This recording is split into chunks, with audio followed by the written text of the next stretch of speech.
win is always good, and but to go to Memphis, it was close. Only 2 hours away from our home base there in Starkville. The thing that was very exciting to all of us is we challenged our fans to break the Liberty Bowl attendance record, and they did that, and they did it in resounding fashion. It was the most enthusiastic I have seen our fans since I've been at Mississippi State. I got goosebumps when we walked in the stadium, even on the ride to the stadium. It was bumper to bumper traffic. You barely could get into the stadium, and when we walked in, there was a standing ovation. Everybody, a sea of maroon throughout the stadium, and they pretty much stayed on their feet throughout the entire game. It wasn't not only that game, but when we started the stretch of games, from the Kentucky game on, we had a big crowd up at Kentucky, and we went back home against Alabama, and then of course against Ole Miss.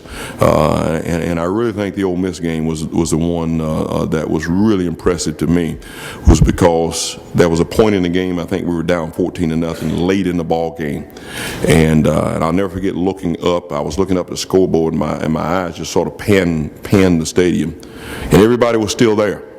Whereas in years prior to that, we'd been down in the fourth quarter.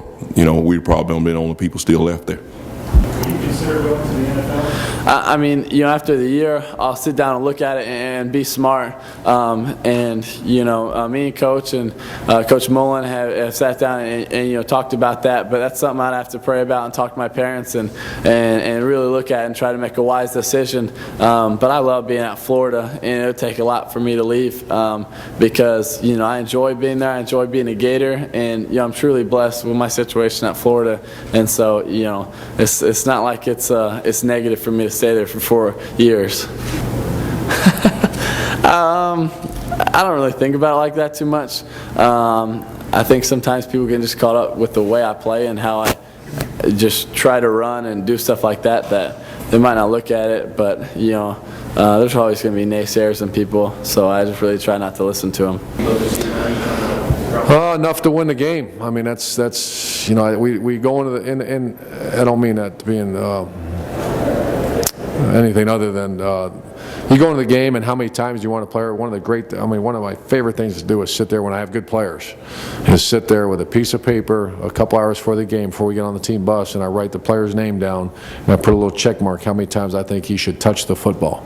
Believe it or not, there's been time where I've had a hard time filling in the checks because you get about 60 snaps a game and 10 incomplete passes, so you figure it out. That's 50 times that someone's touching a football.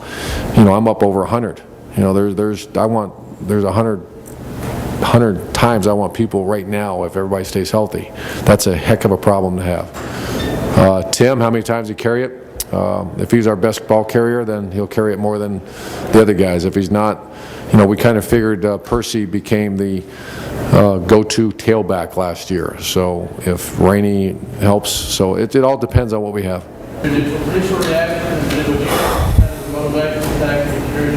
No. I think that's old news. My reaction was I just making sure, because you get thrown out of the game for that. By rule, it's against the rules. So I just was grabbing my players. I didn't know what was going on. So.